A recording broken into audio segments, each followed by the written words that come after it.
સુરેન્દ્રનગર લોકસભા અંતર્ગત જિલ્લા કલેક્ટરે પત્રકાર કોન્ફરન્સનું આયોજન કર્યું હતું।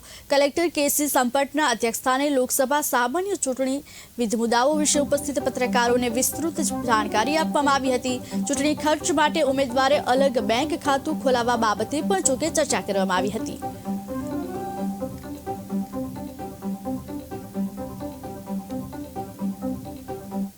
ખાસ કરીને આપણે ત્યાં 7 જે વિધાનસભા મતદાર વિભાગ છે એમાં સમાવિષ્ટ લગભગ 20 લાખ ઉપરના જે મતદારો છે એ આ પ્રક્રિયામાં ભાગ લેશે।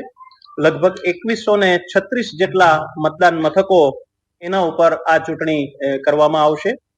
દરેક જે આપણા વિધાનસભા મત વિસ્તારો છે એમાં આદર્શ આચાર સંહિતાના અમલ માટેની પ્રક્રિયા આજ રોજ શરૂ થઈ ગયેલી છે અને એમાં દરેક મદદનીશ મતદાર નોંધણી અધિકારીની પણ આપણે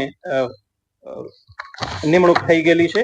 એવી જ રીતે ખાસ કરીને ખર્ચ ઉપર દેખરેખ અને નિયંત્રણ માટે અને આચાર સંહિતાના અમલીકરણ માટે જે અમારી ખાસ એફએસટી જે કહીએ છીએ એ ફ્લાઇંગ સ્ક્વોડ ટીમ 35ની રચના થયેલી છે, જેનું કામકાજ આજથી જ શરૂ થશે અને આ રીતની કુલ અલગ અલગ 146 જેટલી ટીમો એસએસટી, વીએસટી, વીવીટી અને મોડલ કોડ ઓફ કન્ડક્ટ માટેની ટીમો એનો સમાવેશ થશે।